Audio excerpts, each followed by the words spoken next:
Chapitre 1. L'invitation à Greyminster.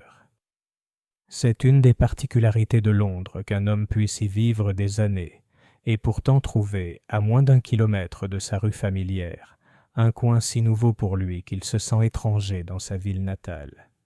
J'ai éprouvé cette sensation dès mon premier soir dans Greyminster Close. Les maisons étaient en sobres et hautes, leurs façades de briques patinées par le temps, d'un brun velouté, et leurs heurtoirs en laiton ternis par la respectabilité. Un allumeur de réverbères, de ce genre désuet qui me séduit par son anachronisme, venait de toucher la vitre de sa perche lorsque je suis arrivé devant l'étroit portail du numéro 4 et que j'ai lu, en lettres discrètes sur une plaque noire, « Sir Leander Ainsworth ». Je n'avais rencontré Sir Leander qu'une seule fois, et seulement dans des circonstances fortuites. Il m'avait été signalé lors d'une garden party caritative par une connaissance commune. Un homme frêle qui combinait la silhouette d'un érudit avec l'air déterminé qu'on acquiert après une longue expérience de l'argent. La finance, avait dit mon compagnon avec ce léger mépris propre à l'anglais non commerçant, et les antiquités. Il collectionne les deux. Des mois avaient dépassé et je l'avais oublié, comme toutes mes connaissances londoniennes, jusqu'à ce qu'arrive sa lettre, brève et courtoise, me demandant de dîner chez lui à Greyminster Close et d'amener si possible mon ami, le célèbre détective belge, Monsieur Hercule Poirot. « Curieux », dis-je à Poirot en lui tendant le mot sur sa petite table de petit déjeuner. « On le connaît à peine. J'imagine qu'il veut un récit de vos triomphes pour s'acheminer. » Poirot était d'humeur à la propreté complaisante, venant de réarranger pour la 5e fois la disposition du porte-toast afin qu'il soit, comme il le disait, symétriquement agréable à l'œil. Il lut la lettre, la tapota d'un index pas plus gros qu'une craie de tailleur et haussa les sourcils. « Sir Leander Ainsworth, murmura-t-il, j'ai lu quelque chose à son sujet l'année dernière. » Il s'agissait d'une petite tablette mésopotamienne vendue aux enchères pour une somme qui a donné l'indigestion à un duc. C'est donc un connaisseur, et aussi un homme qui n'aime pas que la lumière soit sur ses affaires. Voyez, mon ami, il nous invite non pas dans un club, ni dans un lieu public, mais chez lui.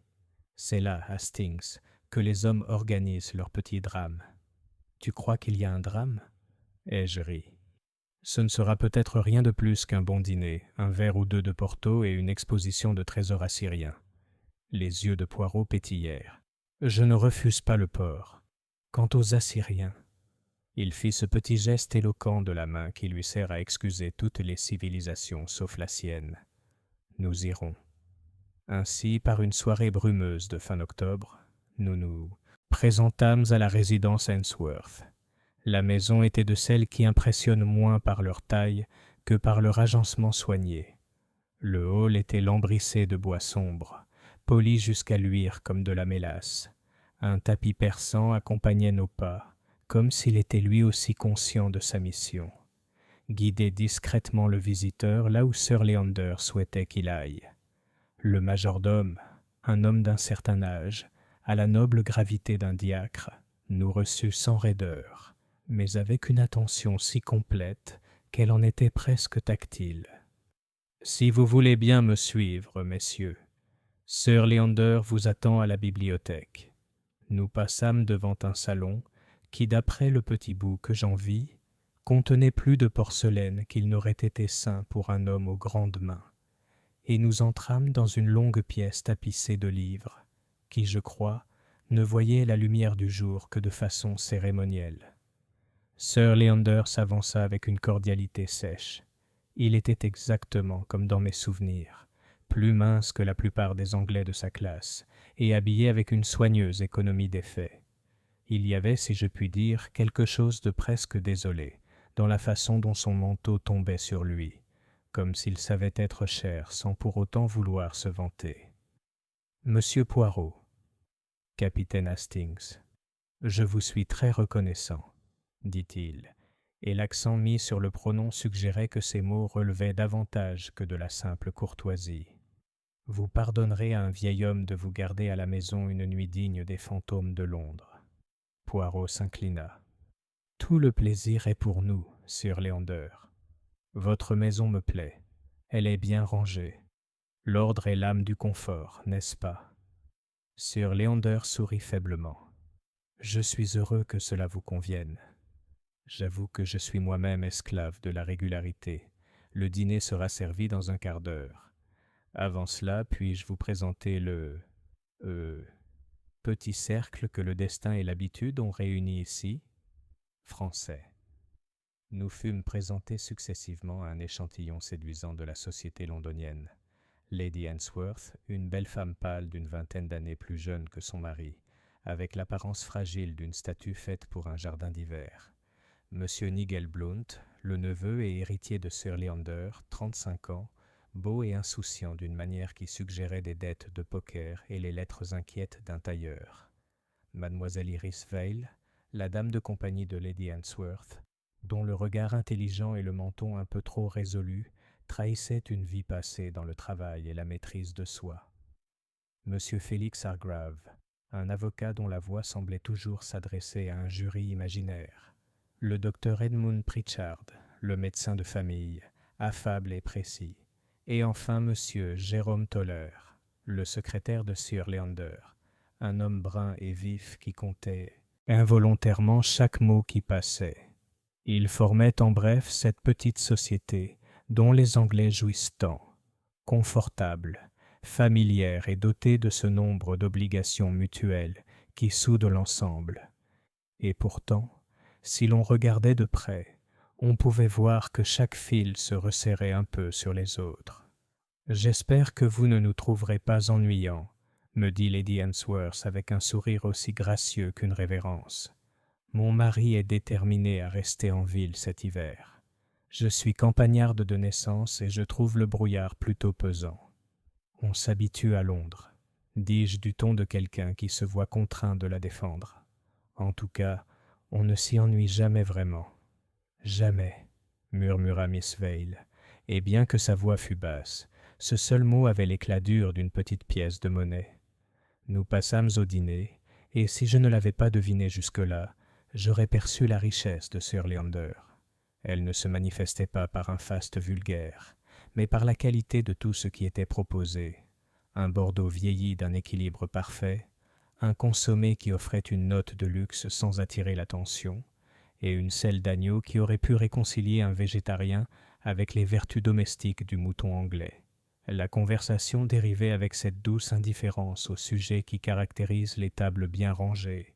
Pourtant, il y avait des remous et des hauts-fonds, où la conversation menaçait de s'échouer.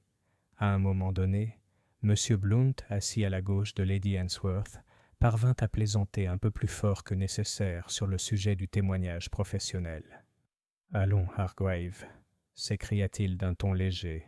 « Vous ne voulez pas nous dire que la conscience d'un avocat est plus qu'une perruque bien droite. » Hargrave sourit avec une bienveillance délibérée. « La conscience d'un avocat, mon cher Blount, se mesure précisément à la rigueur de sa perruque. Il ne plaide pas, il présente. »« C'est une façon élégante de dire, » intervint le docteur Pritchard avec son accent placide, « que votre hygiène morale est lavée et pliée par les avocats. » Il y eut un instant de rire, mais je remarquai que les doigts de Lady Answorth, dégantés et très blancs, se refermaient sur sa serviette avec une énergie qui entachait le linge. Miss Vale lui parla à voix basse, et sa main se détendit.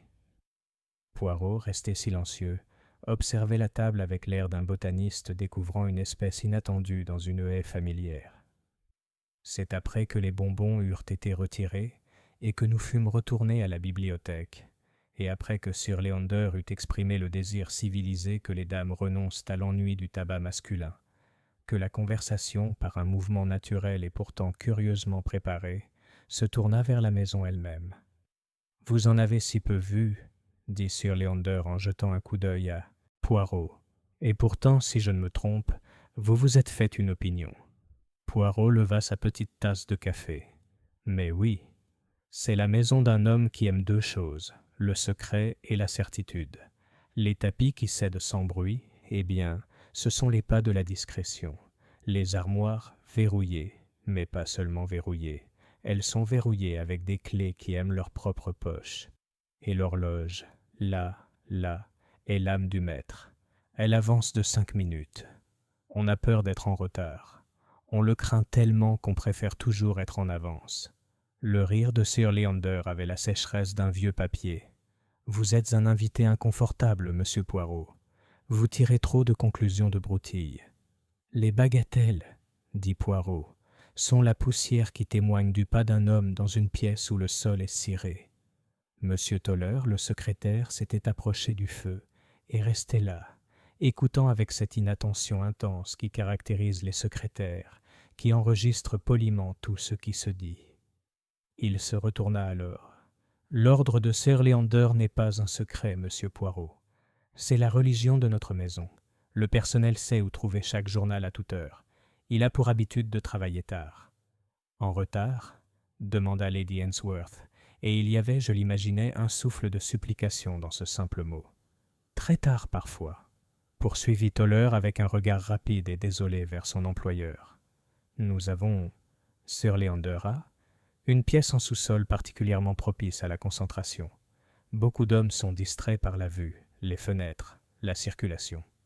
Sir Leander trouve que la solitude est favorisée par une certaine absence d'extérieur. La pièce sans fenêtre, dit Hargrave avec son air calme et légal, le sanctuaire privé de notre hôte. J'y ai été admis une fois et, je l'avoue, je ne voudrais pas renouveler l'expérience.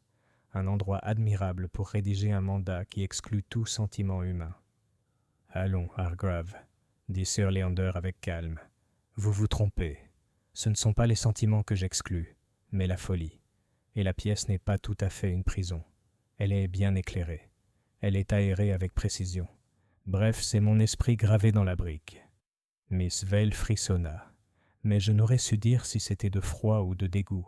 « Cette pièce porte un nom désagréable, dit-elle, comme si c'était un endroit où l'on ne pouvait pas appeler à l'aide. « Vous êtes fantaisiste, Iris, » murmura Lady Ainsworth. Pourtant, ses yeux s'étaient levés, comme s'ils mesuraient le plafond au-dessus de la chambre invisible. Poirot posa sa tasse et regarda Sir Leander avec une gravité presque douce. « Vous travaillez seul là-bas, monsieur ?»« Pas toujours, » répondit Sir Leander. « Monsieur Toller m'assiste quand je traite ma correspondance. Mais cette pièce est, de préférence, un lieu de solitude. La plupart d'entre nous, ajouta-t-il avec un sourire aux angles hésitants, avons au moins une pièce dans notre vie où nous n'invitons pas nos amis. » Pendant un instant, il n'y eut aucun bruit. Les bûches se brisèrent et se déplacèrent dans une musique sourde. J'observai les visages autour de moi avec une curiosité que je ne compris pas sur le moment. La beauté de Nigel Blount était gâchée par une certaine agitation. Il manipulait sans cesse une chevalière à son doigt, comme si elle le brûlait. Le docteur Pritchard avait la vigilance silencieuse d'un homme pour qui le monde est un incessant cours clinique. Hargrave, trop calme, voyait tout et ne retenait que ce qui pourrait un jour être utile.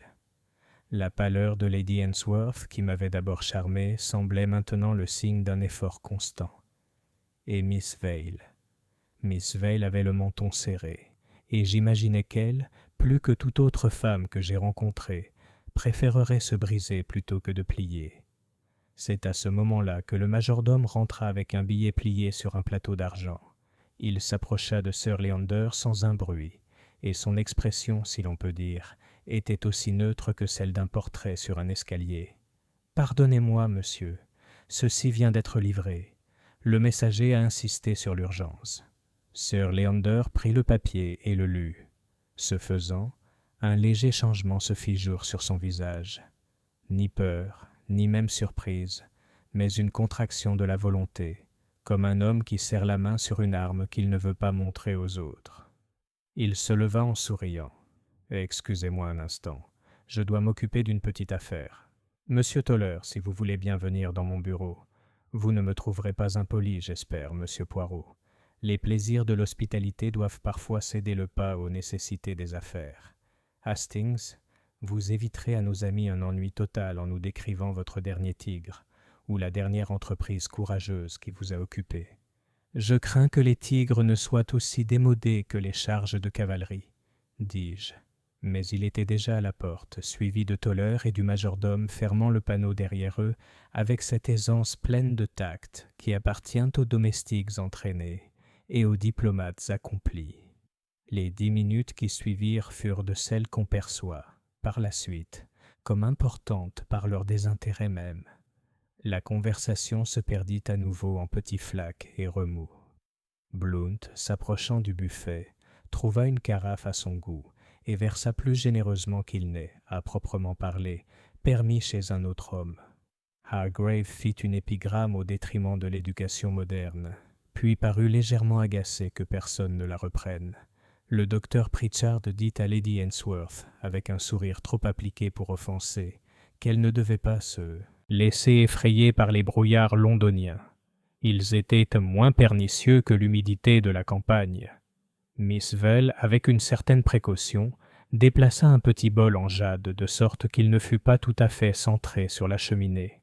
Cette asymétrie me perturba jusqu'à ce que, après un regard qui aurait pu être accidentel, Poirot tende la main et le remette à sa place du bout des doigts. « Vous avez du cran, mademoiselle, » dit-il gentiment.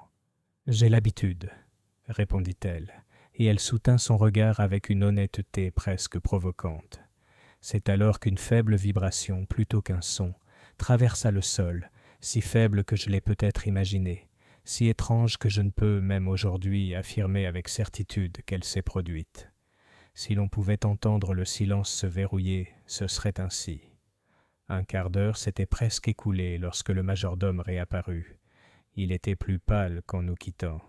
Je maintiens cela, même si on pouvait difficilement employer un tel mot pour désigner un visage qui s'était habitué à ne rien exprimer.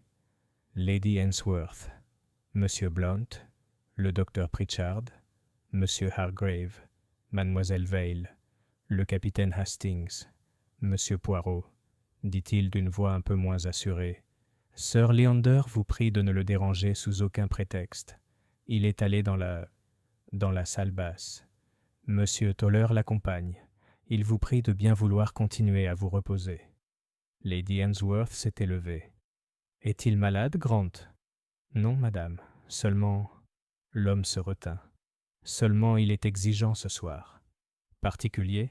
répéta Hargrave. « Quel adjectif sans effusion de sang !» À ma grande surprise, le docteur Pritchard intervint avec fermeté. « Il vaut peut-être mieux faire ce qu'on nous demande. Si Sir Leander a l'habitude de telles retraites, nous ne gagnerions rien à perturber la routine. »« Et pourtant, » dit doucement Poirot, « une routine peut être comme un mur. On se demande ce qu'elle cache. Je devrais décrire, avant la fin de ce chapitre, ce qui m'a été raconté alors et plus tard de cette pièce qui, bien que nous ne l'ayons pas vue, s'était déjà installée dans la conversation comme un invité au passé impopulaire.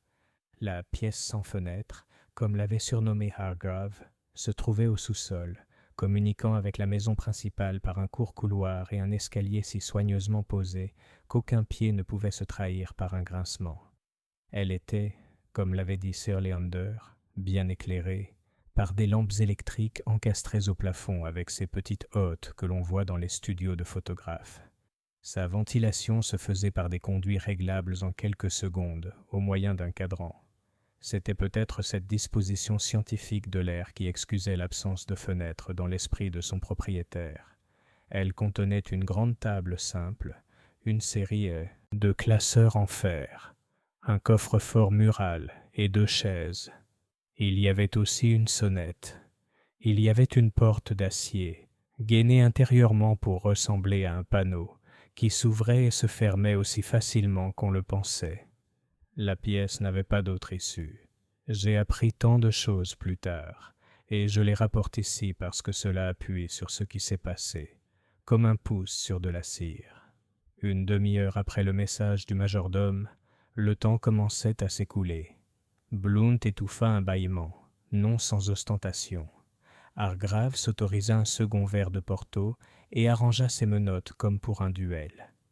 Lady Ainsworth se redressa, et une seule fois, sa main se porta à sa gorge, et je vis que, sous le collier de perles, se trouvait l'endroit où un pouls palpitait. Miss Vale prit un livre et le reposa. Elle savait, comme moi, qu'elle n'avait pu en suivre une seule page. Le docteur Pritchard alluma une cigarette et sortit dans le hall, pour revenir presque aussitôt, comme si la maison elle-même l'avait rebuté. Poirot resta près de la cheminée, les yeux mi-clos, à ne rien étudier, semblait-il. Quand le majordome revint enfin, son sang-froid n'avait pas seulement craqué, il était tombé comme un masque. Il se dirigea vers Lady Answorth, puis, avec un instinct qui me frappa par sa justesse, se tourna vers Poirot. « Monsieur, dit-il d'une voix rauque, pardonnez-moi, mais viendrez-vous » Lady Answorth se leva à nouveau. « Grant, qu'y a-t-il » Il déglutit. « Je vous en prie, madame, ne vous inquiétez pas. Sir Leander n'a pas répondu quand j'ai sonné. La porte du bas, elle est fermée. Elle est toujours fermée. Mais ce soir, elle est verrouillée ?» suggéra Hargrave avec une sorte de délectation d'avocat. Le majordome secoua la tête. « Pas verrouillée, monsieur. C'est rapide. Monsieur Toller est à l'intérieur. J'ai frappé, j'ai appelé, j'ai sonné depuis le couloir. Pas de réponse. Mon Dieu, dit Poirot d'une voix très douce, une pièce sans fenêtre, une porte fermée, et un silence trop poli. Oui, nous irons. » C'est ainsi que commença notre connaissance de la chambre sans fenêtre, une chambre conçue pour le secret et la certitude, et pour quelque chose d'autre que personne n'avait prévu, et que personne, par la suite, ne pouvait oublier. Chapitre 2. La porte scellée. La descente vers le passage inférieur fut un de ces moments qui s'impriment à jamais dans la mémoire. Je me souviens du bruit étouffé de nos pas sur l'étroit escalier, de la lumière vacillante de la lampe du majordome sur les murs, et du silence étrange qui semblait s'épaissir à chaque pas. La maison, au-dessus, vibrait encore faiblement d'une vie ordinaire. On pouvait imaginer la servante dans l'office ou le tic-tac lointain de l'horloge dans le hall. Mais ici, sous le respectable édifice de Greyminster Close, l'air se faisait lourd de mystère. Poirot nous précédait tous, sa petite silhouette droite, la main délicatement posée sur la rampe, comme si la simple descente exigeait un équilibre parfait. Lady Answorth le suivait, refusant le bras que je lui offrais, le visage pâle mais calme. Les autres suivaient en groupe, prononçant à peine un mot. Seul le docteur Pritchard garda un murmure professionnel sur les lèvres, comme si son devoir était de rassurer par le son même des mots. Probablement. Un simple malaise, Lady Answorth. Rien de plus. La ventilation, vous savez. Parfaitement possible. Le passage se terminait par un court espace d'allée, et c'est là que nous avons trouvé la porte. Je m'attendais à un lourd dispositif cadenassé, mais ce qui se présentait à nous était presque ordinaire. Une surface lambrissée peinte de la couleur du mur d'enceinte. Seul l'acier en dessous la trahissait, et le faible éclat d'une poignée au design particulier, plutôt moderne. Le majordome avait dit vrai. La porte était verrouillée, mais sans peine ni serrure apparent.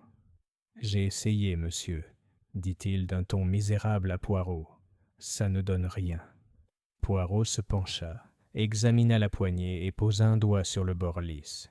Il la tourna doucement, une fois, deux fois, et à la deuxième tentative, elle pivota, mais la porte ne s'ouvrit pas. « Eh bien, » dit doucement Poirot, « ça tourne, mais ça ne cède pas. Le mécanisme est interne. Monsieur Toller en aurait sans doute le secret. » « Ou Sir Leander, » murmura Hargrave, avec le goût d'un avocat pour la précision. Lady Answorth, debout à côté de moi, émit un petit son qui n'était ni une question ni un cri. Poirot se tourna aussitôt vers elle. « Courage, madame. Nous sommes là. Aucun malheur ne peut échapper à la patience des hommes. »« On ne peut pas forcer ?» demanda soudain Blount. Il était devenu agité, son beau visage rouge de cognac et d'anxiété. « Pour l'amour du ciel, mettons-nous au travail. Toller est peut-être malade, mon oncle. »« Patience, » répéta Poirot en levant la main. « Si nous forçons là où nous ne comprenons pas, nous risquons de nuire à ce que nous cherchons à sauver. D'abord, la sonnette. » Il désigna un petit bouton en laiton encastré dans le mur, à côté du cadre. Le majordome appuya docilement dessus. Une faible vibration se fit entendre, le genre de bourdonnement métallique et lointain qu'on entend dans certains hôtels. Elle dura quelques secondes, puis cessa. Aucune réponse ne vint. Le docteur Pritchard fronça les sourcils. S'ils étaient là, ils ont dû entendre ça. Même l'inconscience ne s'abat pas aussi brutalement sur deux hommes. Alors, pas de réponse ? Dit Poirot. On essaie encore une fois. Il colle délicatement son oreille contre le panneau, retenant son souffle. Rien. Rien. Pourtant, il y a de l'air. On le sent faiblement, en mouvement ici. La pièce n'est pas un tombeau. Pas encore.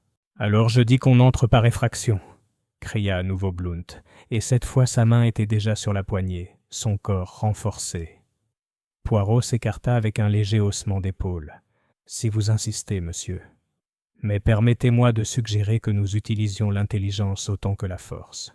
Regardez les gonds. Ils sont internes. Pour briser la porte, il faudra peut-être plus que vos courageuses épaules. Peut-être. Et il jeta un coup d'œil à Hargrave. Qu'une ordonnance d'habeas corpus nous serait plus utile ? Le rire sec de Hargrave ne trahissait aucune gaieté. Pour une fois, la loi est en retard sur la nécessité. Il faut la transgresser. À cet instant, Lady Ainsworth prit la parole. Sa voix, bien que basse, avait un ton de commandement. « Grant, allez chercher les hommes nécessaires à la cuisine. Nous ne pouvons pas rester ici à attendre pendant... Le majordome s'inclina et s'éloigna rapidement. Blount marchait comme un animal en cage. Mademoiselle Vale restait immobile, les mains jointes devant elle. Pourtant, je remarquai qu'elle regardait Lady Ainsworth et qu'une communication muette semblait s'établir entre elles. Le docteur Pritchard examina le chambranle avec un détachement professionnel, comme si la porte elle-même était un patient nécessitant un diagnostic. Hargrave se contenta d'observer avec ce léger sourire qu'affichent les avocats lorsque la vie leur offre des preuves inattendues. Quelques minutes plus tard, le majordome revint avec 2 valets de pied robustes. Grâce à leur aide et à la force ardente de Blount, un petit bélier fut improvisé à partir d'un tuyau de fer. Poirot se recula, les yeux plissés, observant les coups s'abattre. Le bruit de l'acier sur l'acier résonna étrangement dans l'espace confiné. Au 3e coup, quelque chose céda. Au 5e, la porte, avec un tremblement réticent, s'ouvrit vers l'intérieur. Une bouffée d'air plus frais nous accueillit, teintée de la légère odeur métallique des lampes électriques. La pièce se révéla d'une clarté saisissante, chaque détail éclairé par la blancheur impitoyable des ampoules encastrées. Tout était exactement comme Sir Leander l'avait décrit, simple, ordonné, précis. Une grande table au centre, des classeurs rangés avec une propreté militaire, un coffre-fort mural fermé et discret, et 2 chaises, dont l'une légèrement reculée, comme si quelqu'un s'en était levé précipitamment. Mais ce sont les occupants de la pièce qui nous ont attirés comme un aimant. Sir Leander Ainsworth était assis droit sur sa chaise, en bout de table, la tête légèrement inclinée, les yeux mi-clos, les lèvres entr'ouvertes, comme si un mot s'était amorcé. Ses mains reposaient sur les accoudoirs avec une immobilité surnaturelle. À côté de lui, par terre, gisait M. Jérôme Toller, son secrétaire, un bras tendu comme pour supplier. Aucun des deux ne bougeait, aucun ne donnait le moindre signe de vie. Lady Ainsworth poussa un cri, et se serait précipitée si Poirot ne l'avait retenue avec douceur, mais fermeté. Le docteur Pritchard était déjà près des corps, agenouillé, le visage professionnel et impassible. Nous restâmes immobiles, pris de cette curieuse paralysie qui survient lorsque le banal est bouleversé par l'incroyable. Après ce qui sembla une éternité, le docteur se releva. Ses paroles pesaient lourd. Sir Leander est mort. Toller aussi. Tous deux, sans aucun doute, empoisonnés. « Poison !» s'écria Blount d'une voix étranglée. « Bon Dieu, pendant qu'on était là-haut !» La voix de Poirot le coupa net, précise et calme. « Du poison, oui. Et dans une pièce sans fenêtre, où personne n'est entré depuis eux. Une chambre close. Messieurs, mesdames, vous assistez au début d'une tragédie des plus curieuses. » Chapitre 3. L'arrivée de la police. C'est une chose étrange que de se trouver face à une mort subite. Les habitudes sociales, la parole, le mouvement, les jeux triviaux des manières s'effacent et l'on reste face à la réalité humaine. Là où un instant auparavant régnait la conscience, il n'y a plus que le silence. Il en était ainsi dans la chambre sans fenêtre cette nuit-là. Sir Leander Ainsworth, maître des lieux, financier et antiquaire, était assis dans son fauteuil, l'ombre d'un mot sur les lèvres, et à ses pieds, le secrétaire, Jérôme Toller, affalé comme terrassé en se relevant. Nous restâmes quelques instants dans cette attitude d'incrédulité figée. Seul le docteur Pritchard se déplaça, se penchant une fois de plus pour examiner les corps.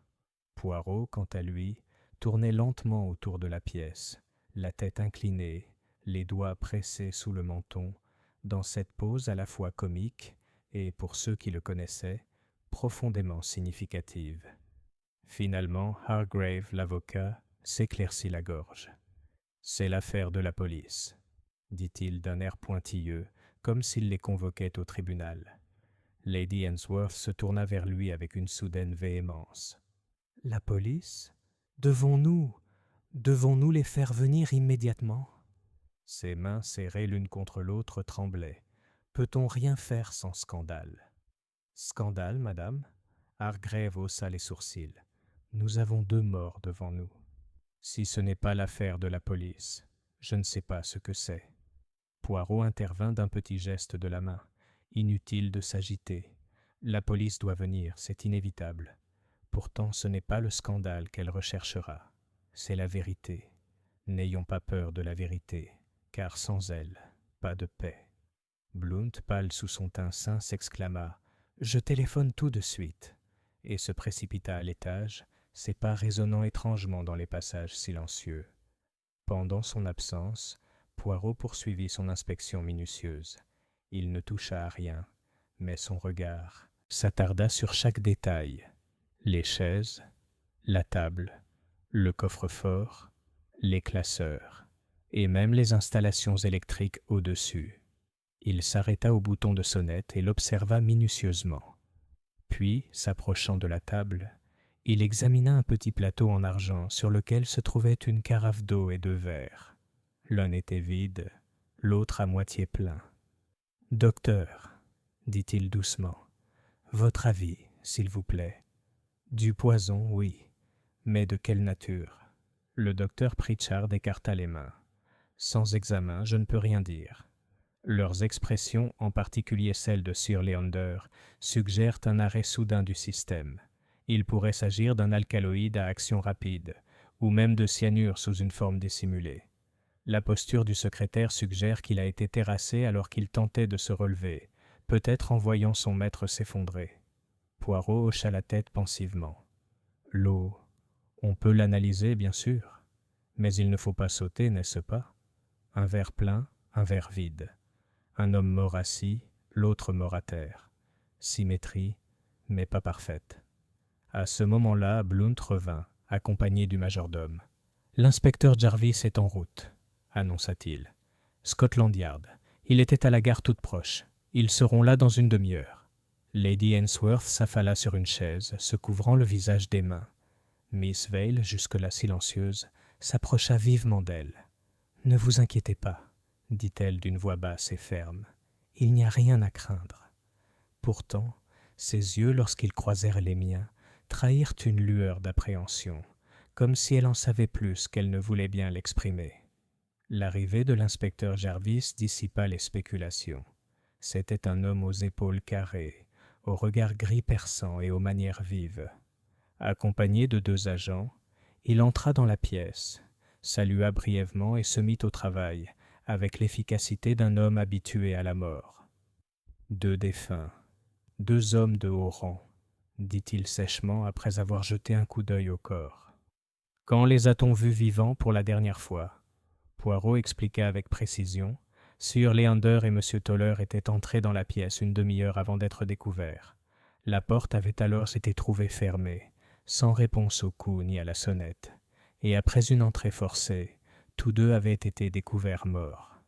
Jarvis siffla doucement. Une histoire de chambre close, hein? Un vrai désagrément. Ses yeux se plissèrent. Tu as forcé la porte, tu dis? Une autre entrée? Une fenêtre? Une bouche d'aération? Aucune, ai-je dit. La pièce est sans fenêtre. La ventilation se fait uniquement par des conduits au plafond, contrôlés de l'intérieur. Et la porte, comment est-elle sécurisée? Poirot désigna la poignée particulière. Elle se verrouille de l'intérieur grâce à un mécanisme que nous n'avons pas encore étudié. Sans serrure ni peine visible. L'inspecteur se pencha, l'examina et fronça les sourcils. Excellent travail. Nous allons le faire examiner. Il se tourna vivement vers nous. Maintenant, mesdames et messieurs, je vous prie de rester dans la maison jusqu'à ce que nous ayons recueilli les dépositions. Docteur Pritchard, auriez-vous l'amabilité de rédiger un rapport préliminaire? Monsieur Poirot, son ton s'adoucit car Jarvis n'était pas un imbécile. Si vous remarquez quelque chose d'important, je serai ravi de vos conseils. Poirot inclina la tête avec une grandeur modeste. Je suis à votre service. On nous reconduisit à l'étage. Les corps restèrent en bas, gardés par un agent. À la bibliothèque, l'inspecteur Jarvis commença le fastidieux recueil des dépositions. Chacun de nous fut interrogé tour à tour. Lady Ainsworth, pâle mais digne, Blount, dont l'agitation confinait au défi. Mademoiselle Vale posée, mais avec ce léger tremblement des mains qui trahit une tension. Hargrave sèche et méticuleuse, offrant plus de commentaires que de preuves. Le docteur Pritchard calme et professionnel. Le majordome nerveux mais précis. Et enfin Poirot et moi-même. Le carnet de l'inspecteur était rempli de témoignages précis, mais il était évident qu'il cherchait plus que de simples mots. Il observait les visages, notait les pauses, et répétait une ou deux fois une question en modifiant légèrement la phrase, comme pour vérifier la cohérence. Lorsqu'il eut enfin terminé, il referma son livre. « Messieurs, mesdames, c'est une étrange affaire. 2 hommes morts dans une pièce fermée à clé, aucun signe de lutte, aucun moyen d'entrer ou de sortir. On a suggéré du poison, mais aucun récipient, à part cette carafe et ces verres. En attendant d'en savoir plus, je dois considérer chaque personne présente dans cette maison comme un témoin potentiel, et peut-être même plus. » Blount intervint avec colère. « Vous voulez dire que nous sommes suspects? Mon oncle, empoisonné, alors que nous étions assis à sa table? C'est monstrueux de supposer. » Jarvis leva la main. « Je ne fais aucune supposition, monsieur. Je ne fais qu'énoncer des faits. Vous resterez disponible jusqu'à ce que cette affaire soit résolue. » Poirot, resté silencieux jusqu'alors, prit la parole. Sa voix était basse, mais portée avec une autorité curieuse. « Inspecteur, puis-je dire un mot? » « Bien sûr, monsieur. » Le regard de Poirot parcourut lentement la pièce, s'attardant un instant sur chacun de nous. Il est clair que Sir Leander craignait quelque chose. Il m'a invité, moi qu'il connaissait à peine, chez lui. Il avait aménagé une pièce sans fenêtre, une pièce secrète. Ce soir, il a reçu une lettre urgente et inquiétante. Il est descendu avec sa secrétaire dans ce lieu secret. Et maintenant, il est mort. Il y eut un léger émoi parmi nous, car les mots rassemblèrent en un seul fil, ce qui n'était qu'une dispersion d'impressions. Poirot poursuivit. « Ce n'est pas le hasard, non. Ce n'est pas un accident. C'est un crime soigneusement orchestré. Et remarquez-le bien, c'est un crime qui n'a pu être commis que par quelqu'un dans cette maison. » Un silence régna. Lady Ainsworth se leva à demi, les lèvres entr'ouvertes, mais aucun son ne sortit. Le regard de Miss Vale s'assombrit. Le sourire d'Hargrave vacilla, puis s'éteignit. Blount jura à voix basse. Le docteur Pritchard pinça les lèvres comme pour protester, puis se ravisa. Le majordome fixait Poirot avec la fascination d'un homme confronté à une prophétie. L'inspecteur Jarvis referma son carnet d'un claquement sec. « Très bien.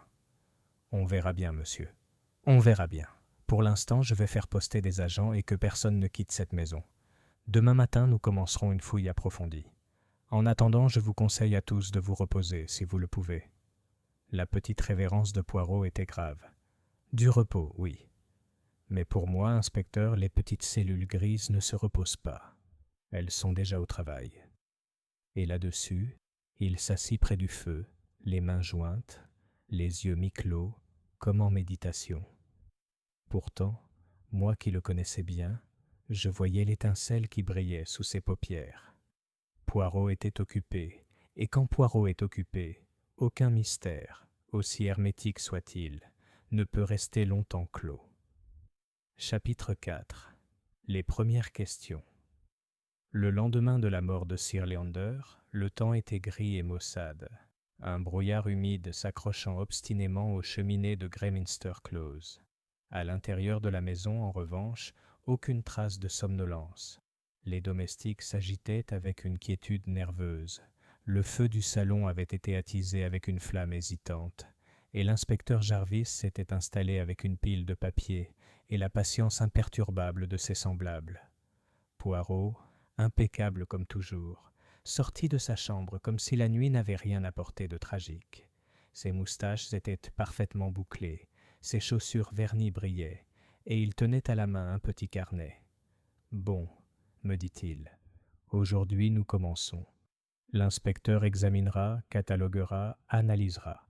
C'est sa façon de faire. Mais pour moi, Hastings, il s'agit d'observer, d'écouter, de provoquer les petites indiscrétions qui en disent plus que les mots eux-mêmes. Vous m'accompagnerez, comme toujours. Nous ne resterons pas inactifs. » J'avoue que je lui enviais son sang-froid. Mon sommeil avait été agité, hanté par l'image de la pièce sans fenêtre, et par la certitude que, quelque part parmi nos compagnons de voyage, se cachait un meurtrier. L'inspecteur Jarvis nous reçut vivement. « J'ai l'intention d'interroger les membres de la maisonnée un par un. Si vous n'y voyez pas d'inconvénient, monsieur Poirot, vous pouvez assister à la réunion. Il m'arrive de ramasser des choses qui me passent sous le nez. Ça me va ? » « Tout à fait, » répondit Poirot avec une légère révérence. « Permettez-moi de poser la question ici et là. » Jarvis grogna son assentiment. Le récit du majordome. Le premier à être examiné fut Grant, le majordome. Il se tenait très droit, les mains jointes devant lui, l'air respectueux mais imperturbable. « J'ai servi Sir Leander pendant 12 ans, monsieur, » commença-t-il. « Un gentleman précis, mais jamais injuste. Hier soir, après le dîner, il a reçu un mot de sa main. Il l'a lu, n'a rien dit, mais a demandé à M. Toller de l'accompagner en bas. J'ai apporté la lampe comme d'habitude pour le couloir, mais Sir Leander a refusé, comme toujours, car la lumière électrique était déjà allumée. C'est la dernière fois que je l'ai vu vivant. » Jarvis hocha la tête. Le mot « Où est-il » Grant parut troublé. « Monsieur, il l'a mis dans sa poche de poitrine. Lors de l'examen du corps, je ne l'ai pas vu. » Poirot se pencha en avant. « Tu es sûr, mon ami? C'était dans la poche, tu dis ?»« Oui, monsieur, je l'ai vu le plier. » Poirot tapota son carnet. « Un papier qui disparaît est plus éloquent qu'un papier qui reste. Continue. » Grant a ensuite décrit la convocation, la porte verrouillée et l'effraction. Son témoignage était calme et cohérent. Jarvis le congédia. « On va chercher ce mot. » Poirot murmura. « S'il n'est pas déjà brûlé. » Dr. Pritchard vint ensuite le docteur Pritchard. Il était calme, précis, un modèle de détachement médical. J'ai été convoqué hier soir, comme vous le savez. Mon examen a été superficiel. Les circonstances étaient trop extraordinaires. Les 2 hommes étaient décédés à quelques minutes, voire quelques secondes d'intervalle. Leurs visages étaient congestionnés, leurs lèvres légèrement livides. Mon hypothèse est qu'il s'agissait de cyanure, ou d'un de ses composés, mais c'est une hypothèse. « Sir Leander souffrait-il de maladie ?» demanda Jarvis. « Rien à ma connaissance. Il était scrupuleux en matière de santé. Il se plaignait parfois d'insomnie, ce qui explique ses heures de travail tardives. Je ne lui ai prescrit que des toniques légers. » Poirot intervint doucement. « Et M. Toller, le secrétaire, allait-il bien ?» Les yeux du docteur Pritchard clignèrent légèrement. Il était un peu nerveux. Un homme compétent, quoique peu robuste. Pourtant, je n'avais jamais imaginé une telle fin. « Merci, » dit Poirot, et il prit une petite note. Nigel Blount. Le neveu fut ensuite appelé. Il entra agité, la cravate de travers, l'air défensif. « Tu ne peux pas me soupçonner. s'exclama-t-il aussitôt. Bon Dieu, mon propre oncle, quels que soient ses défauts, il a été généreux envers moi. Jarvis dit sèchement. Nous ne soupçonnons personne, monsieur. Nous exigeons simplement des faits. Où étiez-vous lorsque Sir Leander est descendu? À la bibliothèque, bien sûr. Nous y étions tous. Je me suis servi un verre de Porto, j'ai parlé à Lady Ainsworth et j'ai attendu qu'on nous appelle. C'est tout. Poirot le regarda attentivement. Et vous, monsieur, n'avez aucune idée de cette pièce, cette chambre sans fenêtre? Blount se déplaça. Oh, je le connais. Tonton me l'a montré une fois. Un endroit horrible comme une cellule. Il l'utilisait pour ses papiers. Je n'y ai plus jamais mis les pieds. Le ton de Poirot était soyeux. Et pourtant, hier soir, vous avez été prompte. Comment dire? Impatient. Oui, impatient de forcer la porte? Blount rougit. Naturellement. Je pensais que mon oncle était peut-être malade. Et vous? Poirot ne répondit pas, mais ses yeux brillèrent. Dame Ainsworth. Lorsque Lady Ainsworth entra, un silence régna. Elle se mouvait telle une ombre pâle, sa robe noire du matin conférant à sa beauté fragile une dignité tragique. « Madame, dit Jarvis avec gentillesse, je dois vous harceler avec des questions. Saviez-vous que la chambre de votre mari se trouvait en bas? Oui, dit-elle faiblement. Il y travaillait souvent. Je n'aimais pas ça. On aurait dit qu'il était fermé au monde, mais il disait que ça lui convenait. Connaissez-vous une raison pour laquelle il devrait craindre pour sa sécurité? Ses mains se tordirent. Il avait peut-être des ennemis, en affaires, mais il ne m'en a jamais parlé. Poirot se pencha doucement. Hier soir, madame, vous avez manifesté votre inquiétude lorsqu'il est descendu.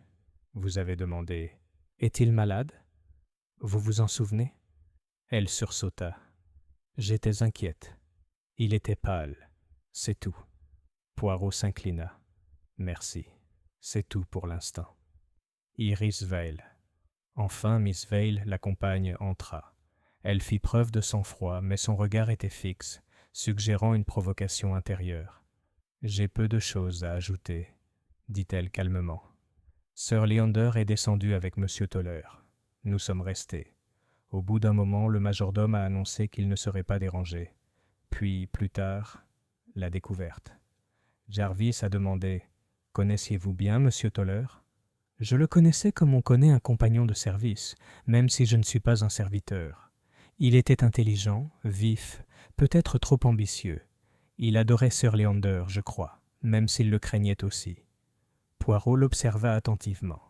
« Et vous, mademoiselle, vous avez dit hier soir que la chambre portait un nom désagréable, comme si on ne pouvait pas crier à l'aide. C'était une remarque curieuse, n'est-ce pas ?» Miss Vale soutint son regard sans sourciller. « J'ai de l'imagination, monsieur Poirot. Peut-être m'a-t-elle induite en erreur. » Poirot inclina gravement la tête. « Peut-être. » La réflexion de Poirot. Une fois tout le monde parti, Jarvis ferma son livre. « Rien que des ombres et des spéculations, » murmura-t-il. « On attendra les résultats de l'analyse chimique. » Poirot resta immobile, les doigts serrés. Enfin il parla. « Des ombres, oui. Mais on devine déjà le motif, le mot manquant, l'envie de défoncer la porte, la peur du scandale, le mot prononcé en imagination. Ah, tout est là, inspecteur. La question est simple. Qui en profite et qui ment ?» Il se leva, les yeux brillants d'une lueur intérieure. « Allons, Hastings. Les petites cellules grises ont besoin d'exercice. Nous allons commencer par une brève inspection de la pièce. Il y a des questions auxquelles les meubles peuvent répondre là où les hommes se taisent. » Et sur ce, Poirot sortit de la bibliothèque, laissant l'inspecteur Jarvis cligner des yeux derrière lui. Chapitre 5. Fausse piste. La deuxième inspection de la chambre sans fenêtre eut lieu aux heures fraîches de ce matin chargé de brouillard. Poirot nous ouvrit une fois de plus le passage étroit, ses chaussures claquant légèrement sur les dalles. L'agent de service s'écarta, saluant vivement, et nous entrâmes dans cette pièce qui s'était déjà gravée dans ma mémoire avec la force d'un cauchemar. Les corps avaient été transportés à la morgue. Pourtant, leur absence ne semblait guère alléger l'atmosphère. Les chaises où il s'était assis étaient restées en place, témoins muets du tableau grotesque. Sur la table se trouvait encore la carafe d'eau et les 2 verres. Les ampoules des lampes brillaient d'une clarté impitoyable, révélant chaque recoin, chaque angle, comme si la pièce elle-même conspirait à révéler et pourtant à dissimuler son secret. Poirot commença aussitôt son lent et méticuleux tour d'horizon. Il ne toucha à rien, mais son regard, perçant et inquisiteur, se posa sur chaque objet comme s'il voulait qu'il avoue. « Observe, Hastings, » dit-il doucement. « 2 chaises. Sir Leander ici, droit, bien rangé. Monsieur Toller là, un peu de travers. Les verres, un à moitié plein, un vide. Observe la position. Le verre de Sir Leander est à moitié plein, celui du secrétaire est vidé, et pourtant tous 2 sont morts. Alors c'était dans l'eau ? Demandai-je. C'est ce qu'on pourrait conclure sans hésiter, mon ami. Mais réfléchissez. Si le poison était dans l'eau de la carafe, les 2 hommes auraient sûrement présenté les mêmes symptômes, au même moment. S'ils n'étaient que dans un seul verre, pourquoi périraient-ils tous les 2 ? Non, il y a là une complication. L'inspecteur Jarvis, qui nous avait suivis, grogna. L'analyste nous le dira bien assez tôt. Je parie sur le cyanure dans le verre. Poirot haussa les sourcils. Votre argent, inspecteur, vous le perdriez, je crois. Mais on verra bien. Il se dirigea vers la sonnette. Ici, on appelle, mais qui répond ? On sonne là-haut, n'est-ce pas ? Mais si Sir Leander avait besoin d'aide, elle ne susciterait que de la curiosité. Curieux, n'est-ce pas, de construire une chambre de solitude tout en y installant une sonnette qui trahit son intimité ? J'ai haussé les épaules. Peut-être l'a-t-il utilisée pour invoquer Toller ? Les moustaches de Poirot frémirent. Peut-être. Mais hier soir, Toller était déjà avec lui. Non, il y a quelque chose qui cloche. Jarvis l'interrompit avec impatience. N'inventons pas de mystère là où il n'y en a pas. Il nous manque un mot, une carafe d'eau, 2 verres. Il me semble assez évident que l'un ou les 2 ont pris du poison délibérément. Par accident ou intentionnellement, on verra bien. Poirot secoua doucement la tête. Vous vous contentez d'explications trop simples. Mais un meurtre, inspecteur, c'est comme le temps anglais. Il peut paraître simple, mais il est trompeur. Les soupçons tombent. Plus tard dans la matinée, des rumeurs commencèrent à circuler dans la maison. Je ne parvins pas à en déterminer l'origine. Peut-être provenait-elle d'une domestique, peut-être d'un agent indiscret. L'effet fut sans équivoque. La suspicion, telle une fumée noire, commença à se répandre sur Nigel Blount. On murmurait que Blount était criblé de dettes, que son oncle avait refusé toute aide, qu'une dispute, entendue par hasard des semaines auparavant, s'était terminée par la déclaration de Sir Leander. Pas un sou de plus. De telles histoires sont courantes dans les familles où l'argent coule dans les veines, mais à l'ombre d'une mort subite, elles prenaient un poids sinistre. L'inspecteur Jarvis s'en saisit. Il convoqua Blount une fois de plus, et cette fois l'interrogatoire fut houleux. « Vous aviez des dettes, monsieur ?»« Oui, » admit Blount d'un air maussade, « mais rien d'extraordinaire. J'avais des dettes sur des chevaux, des cartes, comme tout le monde. » « Votre oncle a refusé de vous aider ?» Blount rougit. Il l'avait déjà fait assez souvent, mais il a dit qu'il arrêterait, c'est vrai. Jarvis bondit. « Et vous êtes son héritier, n'est-ce pas ?» Le teint de Blount s'assombrit. « Naturellement. Mais je ne souhaitais pas sa mort. Tu ne peux pas supposer. » « Supposer ? Non. Mais les faits parlent. Vous aviez un mobile. Vous aviez l'occasion. » Blount se leva d'un bond, furieux. « Je ne resterai pas là à me faire insulter. » La voix calme de Poirot perça la chaleur. « Asseyez-vous, monsieur. La colère est le bouclier du coupable, ou de l'innocent qui craint d'être pris pour un coupable. Qui êtes-vous » Blount le fixa du regard, puis se laissa retomber lourdement sur sa chaise. « Je suis innocent, » dit-il d'une voix rauque. Poirot inclina gravement la tête. « Alors, vous devez croire que la vérité triomphera. Mais rappelez-vous, la colère aveugle, et un homme qui ne maîtrise pas sa colère peut sembler moins maîtriser les autres choses. » Un murmure de scandale.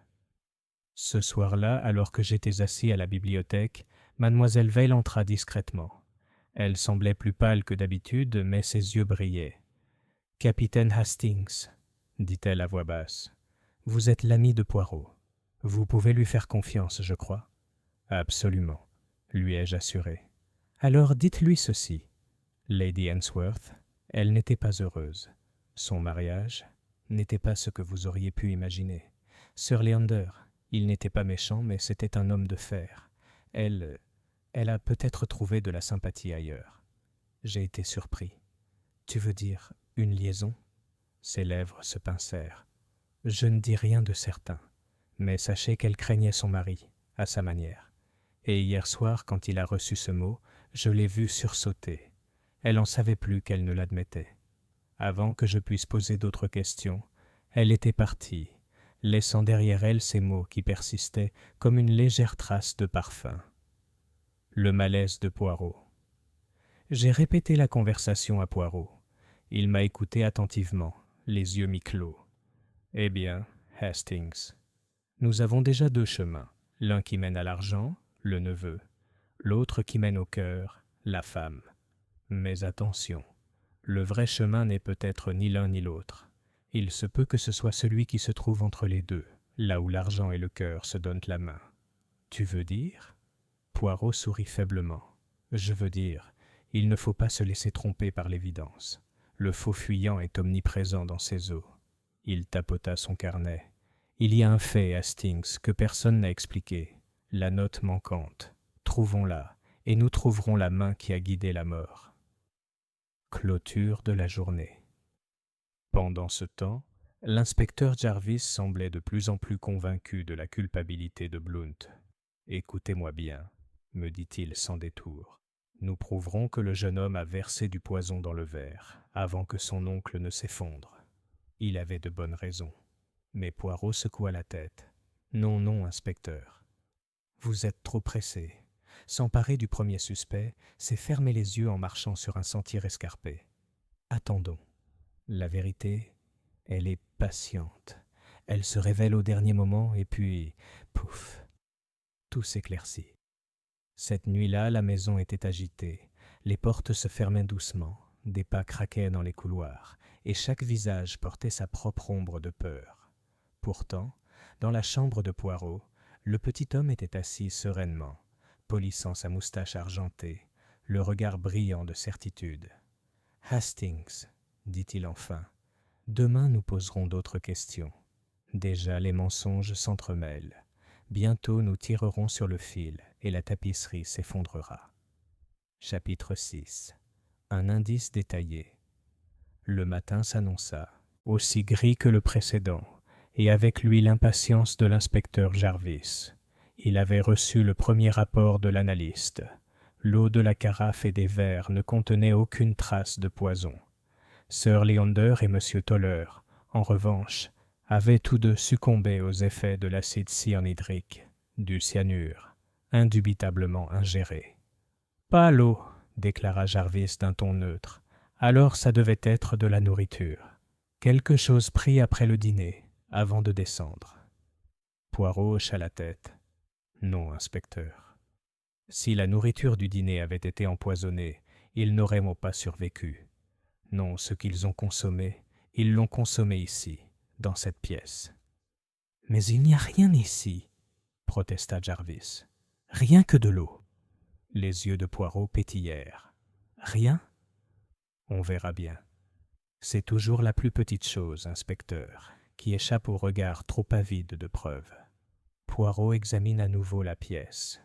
Nous retournâmes une fois de plus dans la chambre sans fenêtre. Elle avait désormais acquis pour moi une atmosphère d'effroi, le mobilier précis, les lampes froides, le silence qui semblait trop intense. Poirot, cependant, observait autour de lui avec un enthousiasme renouvelé. Il commença par la table. Il examina le plateau, les verres, la carafe. Il scruta les recoins, passa le doigt sur le bord des classeurs, se baissa même pour examiner le sol. Puis, soudain, avec un « tiens », il s'arrêta net. « Qu'y a-t-il, Poirot ?» demandai-je avec empressement. « Observe, Hastings. Ici, sur le tapis. Un petit cercle, faible, presque invisible. Que vois-tu » Je me penchai. On apercevait bien la silhouette floue d'un anneau sur le tas, comme si un petit objet y était resté puis avait été retiré. « Un verre » ai-je suggéré. « Pas un verre, mon ami. Une tasse. Une petite tasse à café. Regarde le diamètre, il est plus petit. Et pourtant, sur le plateau, il n'y a que 2 verres à eau. Pas de tasse à café du tout. » Jarvis fronça les sourcils. « Les domestiques disent qu'on n'a pas apporté de café. » Poirot sourit. « Mais les domestiques, ils ne savent que ce qu'ils voient. Quelqu'un, Hastings, quelqu'un a apporté du café, ou l'a fait apporter. C'est ici qu'il faut regarder. » L'histoire de la cuisine Poirot descendit à la cuisine et interrogea les servantes. Elles protestèrent d'abord de leur ignorance. Non, elles n'avaient servi le café qu'à l'étage, après le dîner. Non, aucune n'avait apporté de tasse en bas. Puis une jeune fille, nerveuse, prit la parole avec hésitation. « Eh bien, monsieur, je me souviens que monsieur Toller en personne est descendu, juste avant qu'il n'aille au bureau. Il a demandé 2 tasses de café noir bien fort. Il a dit que Sir Leander l'avait commandé, qu'il devait travailler tard. Je l'ai servi, monsieur, et il l'a pris lui-même. » Les yeux de Poirot brillèrent. « Voilà. 2 tasses de café. Une pour Sir Leander, une pour Toller. Ils ont bu, ils sont morts. Mais attention, aucune tasse n'a été retrouvée dans la pièce. Où sont-elles maintenant ?» La jeune fille secoua la tête, impuissante. « Je ne peux pas le dire, monsieur. Il ne les a jamais rendues. » Poirot s'inclina, la remercia et se tourna vers moi avec un petit geste triomphant. « Tu vois, Hastings, les coupes sont la clé. Quelque part dans cette maison, elles sont cachées, et dans l'une d'elles, ou dans les 2, nous trouverons des traces de cyanure. » Les tasses manquantes. Une perquisition fut ordonnée.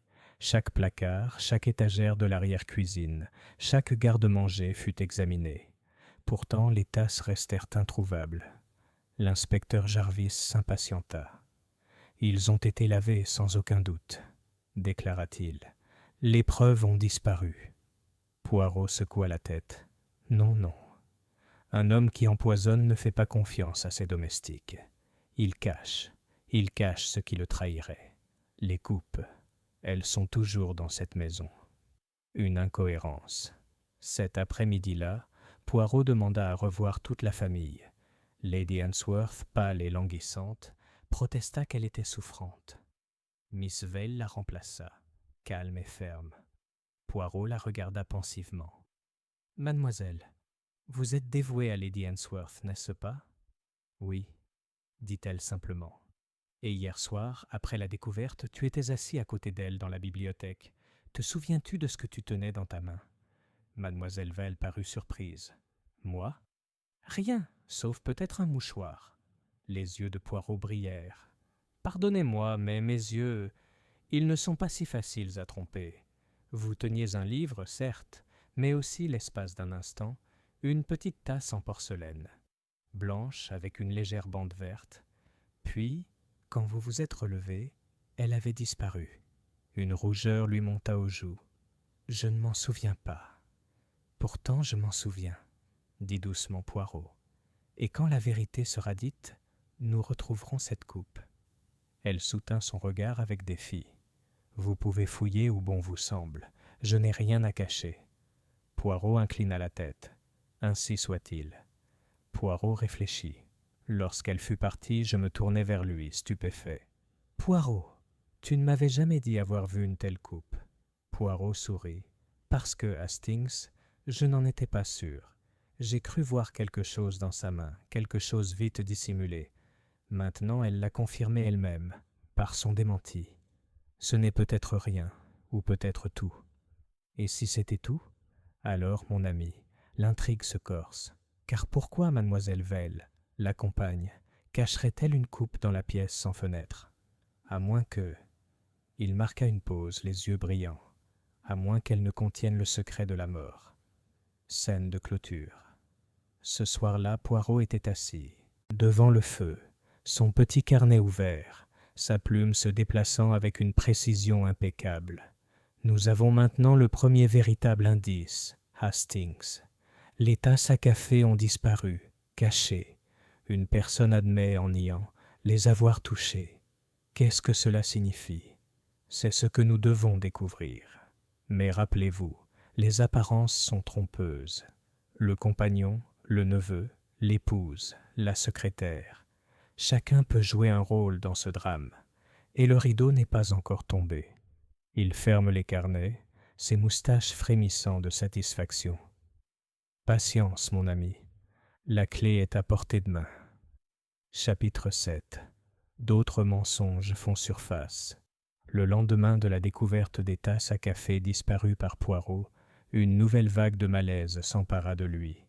La police, sous la direction de l'inspecteur Jarvis, ratissait la maison avec une insistance acharnée. Placards ouverts, tapis soulevés, garde-manger fouillés, les tasses leur échappaient toujours. Leur absence même était une accusation.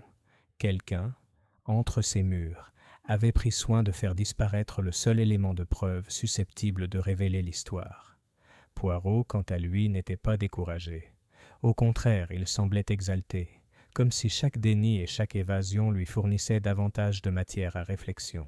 « Tu ne vois pas, Hastings ?» me dit-il après le petit déjeuner, en polissant sa moustache avec satisfaction. « Les mensonges. Ils poussent comme des mauvaises herbes. Et que dire des mauvaises herbes? Que sous la terre il doit y avoir une racine. C'est cette racine qu'il faut déterrer. » La dette du neveu. L'inspecteur Jarvis avait déjà découvert une source d'amertume. Les finances de Nigel Blount. Ce n'était plus une simple rumeur. Des relevés bancaires, des enquêtes discrètes et même un mot de son tailleur dressaient le même tableau.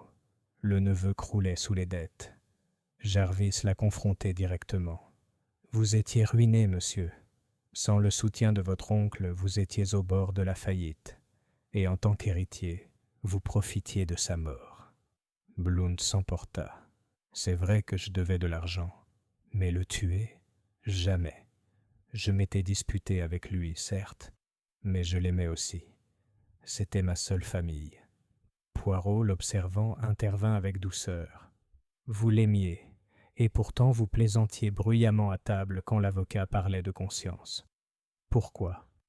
Blount sursauta. « Ça? Une plaisanterie idiote, rien de plus.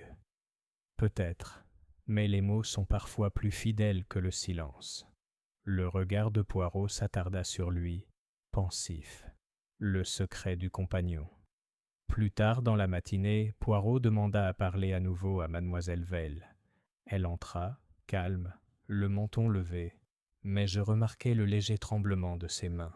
« Mademoiselle, » dit doucement Poirot, « vous êtes dévouée à Lady Ainsworth.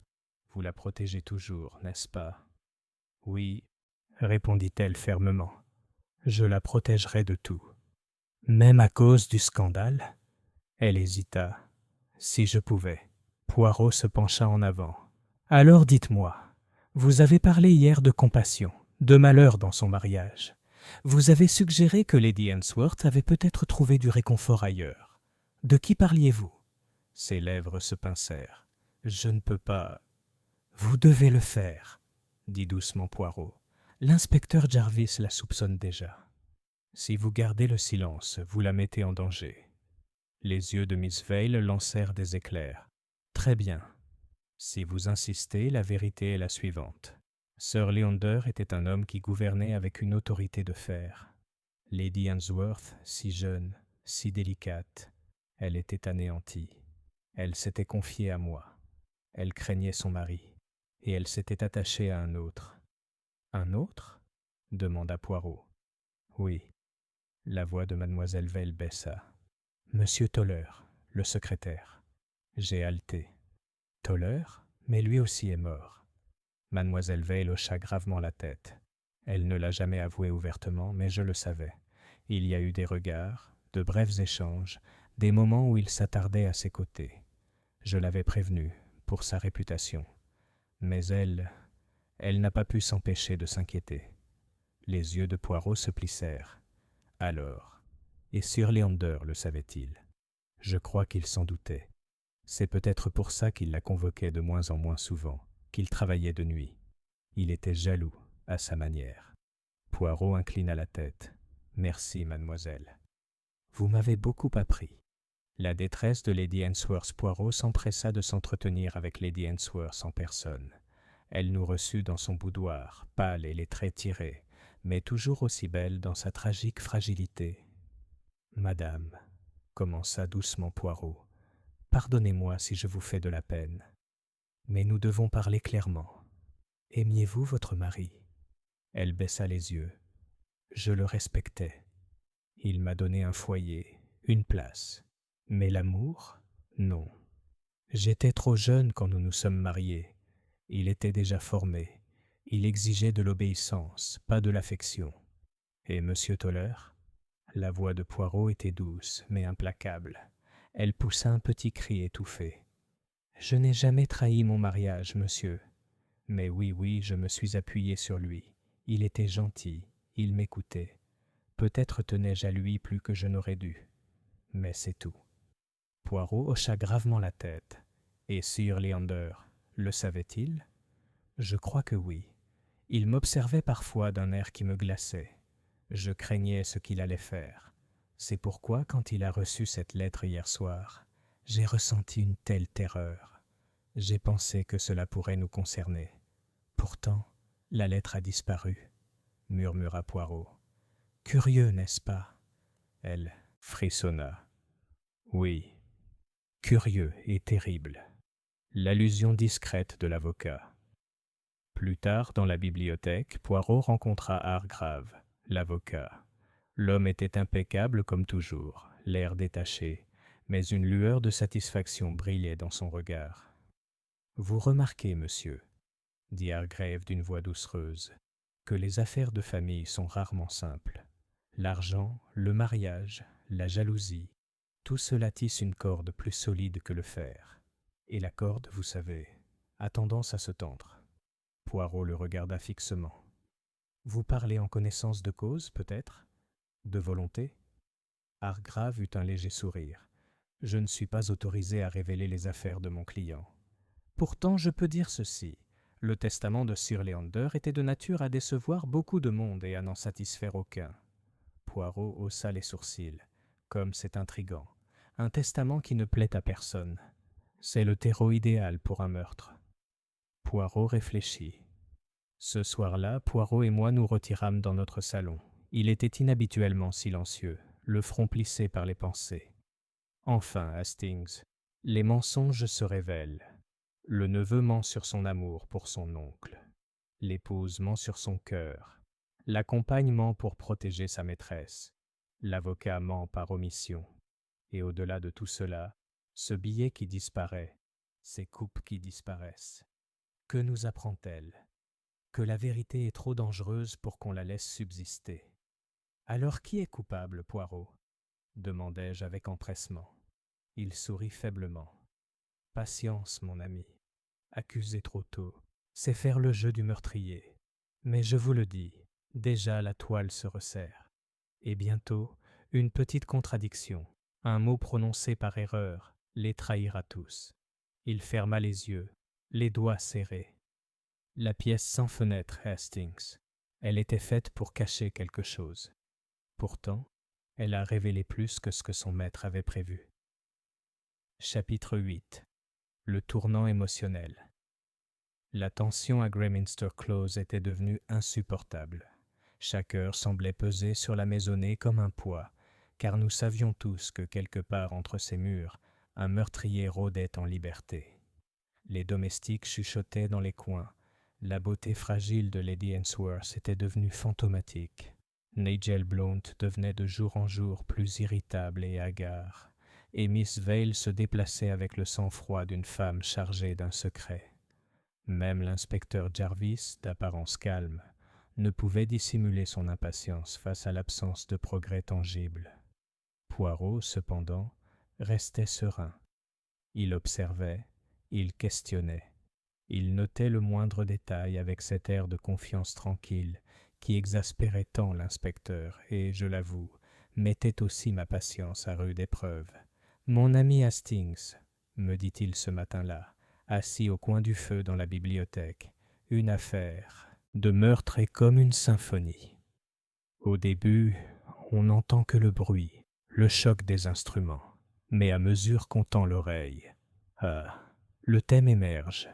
Déjà je l'entends. Quel thème, Poirot ? Demandai-je. Le thème de la peur, dit-il doucement. La peur qui se déguise en colère, en dignité, en silence. La peur qui s'exprime par le mensonge. Poirot exerce une pression. Cet après-midi-là, Poirot nous a demandé de nous réunir à nouveau à la bibliothèque. Il a déclaré que c'était pour clarifier certains points. L'inspecteur Jarvis a accepté à contre-cœur, tout en murmurant « C'est plus du théâtre que de la détective ». Lady Ainsworth était assise, pâle et silencieuse, les mains jointes. Nigel Blount était inconfortablement assis, une cigarette se consumant entre ses doigts. Miss Vale se tenait derrière le fauteuil de sa maîtresse, la posture rigide.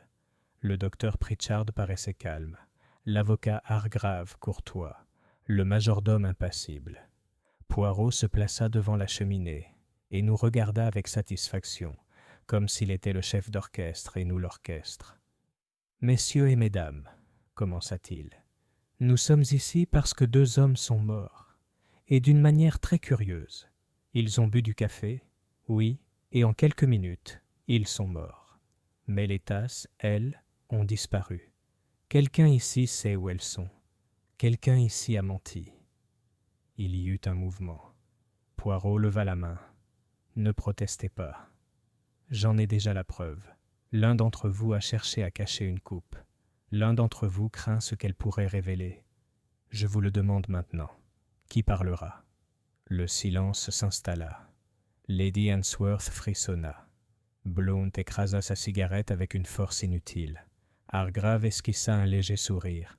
Miss Vale leva le menton, les lèvres pincées. Le regard de Poirot passa d'un visage à l'autre. Puis il dit doucement « Très bien. Alors je dois dire la vérité moi-même. On a vu la coupe dans la main de mademoiselle Vale. » Tous les regards se tournèrent vers elle. Lady Ainsworth laissa échapper un hoquet. Blount marmonna quelque chose. Le visage de Miss Vale rougit, puis pâlit. « C'est un mensonge, » dit-elle enfin, la voix tremblante mais pleine de défi. « Je ne l'ai jamais pris. » Le regard de Poirot était fixe. « Mademoiselle, nier est inutile. Je l'ai vue, d'autres l'ont vue. Pourquoi cacher la coupe si vous ne craignez pas ce qu'elle révélerait ? Le point de rupture. » À ces mots, quelque chose en elle sembla céder. Elle porta les mains à son visage et fondit en larmes. Le bruit était choquant dans cette pièce sombre. Lady Ainsworth poussa un léger cri et la serra dans ses bras. La voix de Poirot était douce maintenant. « Allons, mademoiselle, courage, dites-nous la vérité. Ce n'est pas à vous que vous faites du mal par votre silence, c'est à elle que vous voulez protéger. » Miss Vale leva la tête, les yeux humides, mais brillants d'émotion.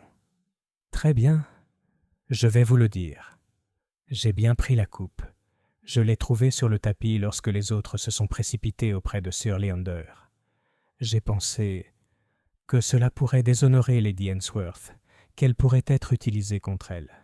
Alors je l'ai emportée et cachée. »« Où ?»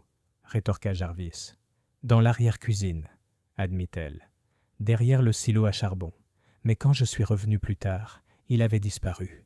L'inspecteur Jarvis se leva brusquement. « Disparu ? Vous vous attendez à ce qu'on le croie ? C'est la vérité, » s'écria-t-elle avec passion. « Je le jure. Quelqu'un m'a suivi. Quelqu'un l'a enlevé après que je l'ai caché.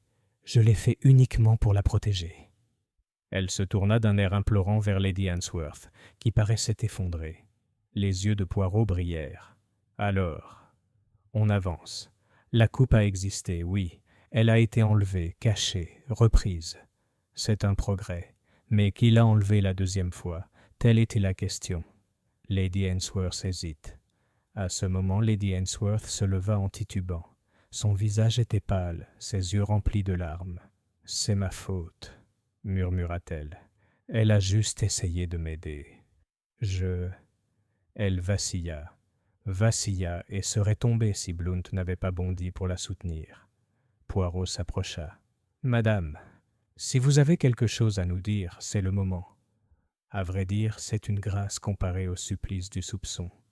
Ses lèvres remuèrent, mais aucun son ne sortit. Puis, frissonnante, elle se couvrit le visage. « Je ne peux pas en parler. » Blount la conduisit doucement à sa chaise. Mademoiselle Val, reprenant son calme, se pencha vers elle pour la protéger. La tension était palpable dans la pièce, tous les regards rivés sur les deux femmes. Poirot les observa un long moment, puis il dit doucement « Alors, la vérité vient par fragments, comme les morceaux d'une lettre déchirée. L'un admet la coupe, l'autre la peur. Bientôt, nous lirons la lettre entière. » Les mots secrets de Poirot. Plus tard, une fois l'assemblée dispersée, je me tournai vers Poirot avec empressement. « Mademoiselle Vail doit être coupable, n'est-ce pas? Elle a caché la tasse, elle l'a avoué elle-même. » Poirot secoua la tête. « Non, Hastings. Elle est folle, oui. Dévouée, oui. Mais coupable? Non. Elle est trop impulsive, trop honnête dans sa malhonnêteté. Un meurtrier, il est calme. Il ne s'effondre pas. Il n'avoue pas en larmes. Non, le coupable garde le silence. « Alors qui ?» demandai-je. Poirot sourit faiblement. « Ça, mon ami, nous le découvrirons très bientôt. Mais croyez-moi, les mensonges s'effondrent. Bientôt le vrai visage sera révélé. » Il se tourna vers le feu, le regard perdu. Cette pièce sans fenêtre a été construite pour exclure le monde. Pourtant, elle a déjà laissé entrer le soupçon, la peur, la confession. Ensuite, elle laissera entrer la vérité. Chapitre 9. Le piège. La maison de Greyminster Close avait atteint un état d'agitation proche de l'hystérie. Après la crise de Miss Vail et celle de Lady Ainsworth, l'air était lourd de soupçons murmurés et de regards furtifs. Nigel Blount arpentait les couloirs comme une bête en cage, mordant les domestiques. Hargrave, l'avocat, devenait plus sarcastique que jamais. Le docteur Pritchard se montrait officieusement attentif à Lady Ainsworth, tandis que le majordome, Grant, s'agitait avec une solennité fantomatique, son silence même étant une accusation. Seul Poirot demeurait imperturbable. Il paraissait même plus méticuleux que d'habitude, réarrangeant des bibelots, cirant ses chaussures déjà étincelantes, ajustant l'inclinaison d'une chaise. Je connaissais bien les signes. Il se préparait, rassemblant les fils lâches, jusqu'à former le filet qui piégerait le coupable. « Mon ami Hastings, » m'a-t-il dit ce matin-là, « le moment est venu. Nous avons entendu des mensonges, vu la peur, entrevu des vérités à moitié dites. Il est temps de mettre la pression. Quand la marmite bout, l'écume remonte à la surface. »« Que vas-tu faire, Poirot ?» Il sourit d'un air énigmatique. « Je vais leur tendre un petit piège. Je les rassemblerai tous. Sur leurs visages, je lirai ce que leur langue refuse d'avouer. Et alors, la vérité éclatera. Le rassemblement. » À sa demande, l'inspecteur Jarvis accepta à contre-cœur de réunir la maisonnée dans la bibliothèque ce soir-là. Ils entrèrent un à un, Lady Ainsworth, pâle et fragile, appuyée au bras de mademoiselle Vail, Nigel Blount, provocateur et agité, Hargrave, élégant et vigilant, le docteur Pritchard, vif mais dont le regard ne laissait rien passer, le majordome, toujours aussi digne. Poirot se tenait devant le feu, les mains jointes, la moustache luisante d'une splendeur martiale. « Messieurs et mesdames, » commença-t-il avec une légère révérence, « je vous remercie de votre patience. Vous vous demandez peut-être pourquoi je vous ai convoqué ici. C'est parce que le moment est venu de parler franchement. Le meurtrier de Sir Leander Ainsworth et de M. Toller est parmi nous. Oui, ne sursautez pas, ne protestez pas. C'est ainsi. » Un murmure parcourut la pièce. Lady Ainsworth poussa un faible cri. Blount jura à voix basse. Hargrave sourit avec un léger amusement, tandis que les yeux du docteur Pritchard brillaient d'une vive lueur. Poirot leva la main. « Soyez avec moi, s'il vous plaît. Hier soir, j'ai prouvé que du café avait été apporté dans la pièce sans fenêtre. 2 tasses. Du poison a été bu dans ces tasses. Les tasses ont disparu. L'un de vous les a enlevées. L'un de vous a menti. Et la raison? Ah, la raison est très claire. Parce que les tasses montreraient y a bu du poison volontairement et qu'il a bu sans se douter de rien. La pression monte. Il marqua une pause, laissant les mots pénétrer son esprit. Puis il se tourna brusquement vers Nigel Blount. « Monsieur Blount, vous vous êtes disputé avec votre oncle. Vous aviez besoin de son argent. Vous héritez à sa mort. Dites-moi, n'êtes-vous toujours pas souhaité sa disparition ?» Blount rougit. « Je le nie à tout bout de champ. Oui, je me suis disputé, oui, j'étais endetté. Mais un meurtre? Non, jamais. » Le regard de Poirot le fixa. « Alors explique-moi ceci. Pourquoi étais-tu si pressé de forcer la porte, avant même que les autres ne soupçonnent le danger? Avais-tu peur de ce qui risquait de se trouver à l'intérieur ?» Blount balbutia. Je pensais qu'il était peut-être malade. Poirot fit un petit geste. Peut-être, mais on verra bien. Il se tourna soudain vers le docteur Pritchard. Et vous, docteur? Vous vous prononcez sur la cause du décès, mais vous avez parlé trop vite, trop sûrement. Vous êtes un homme de science, précis, prudent. Alors pourquoi cette précipitation? Étiez-vous